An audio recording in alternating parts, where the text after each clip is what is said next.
Sazna Laparan, dinepensahan ang sarili laban sa mga nambabatikos sa isinuot sa kasal ni Zainab Harake. Nagbigay ng mahabang paliwanag si actress at content creator na si Sazna Laparan matapos siyang makatanggap ng samot-saring batikos online kaugnay ng kanyang suot na gown sa kasal ni Zainab Harake at Ray Parks. Sa isang Facebook post, diretsahan niyang hinarap ang mga bumabatikos sa kanya dahil sa umano'y di akmang kasuotan sa okasyon. Ayon kay Sazna, bago siya nagsalita sa publiko ay siniguro muna niyang walang sama ng loob si Zainab ukol sa kanyang outfit. Bago po ako nagsalita, nagpaalam muna ako sa bride mismo kung okay lang ba na magsalita ako tungkol dito. Sabi niya, oo naman, defend yourself. Diyos ko, tinatag nga ako wala akong pakialam sa suot mo. Akala nila magagalit ako, di ko nga napansin, ani Sazna, sabay attach ng screenshot ng kanilang pag-uusap.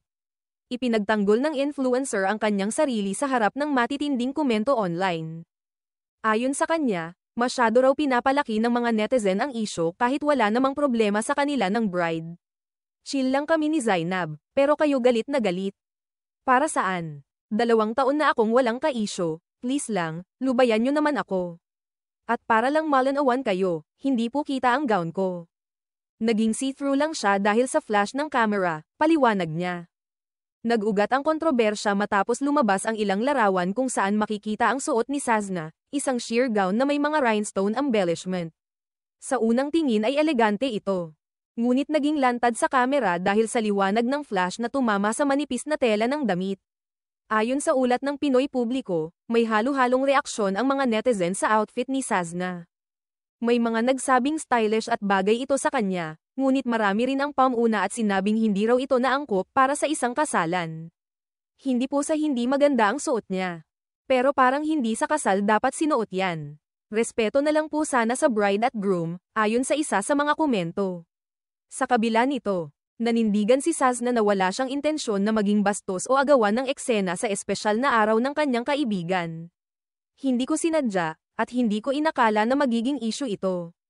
Masaya kami noong araw na yun at wala namang ibang nagreklamo. Sana matuto tayong wag agad manghusga lalo na kung hindi natin alam ang buong kwento, dagdag niya. Ipinakita rin ng post ni Sazna kung gaano siya naapektuhan ng bashers, lalo pat aniyay matagal na siyang nananahimik at iniiwasan ang anumang gulo sa social media.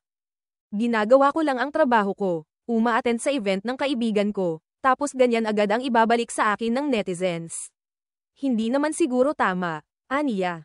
Sa huli, pinasalamatan ni Sazna ang kanyang mga taga-suporta na patuloy na nagbibigay sa kanya ng positibong komento at pangunawa.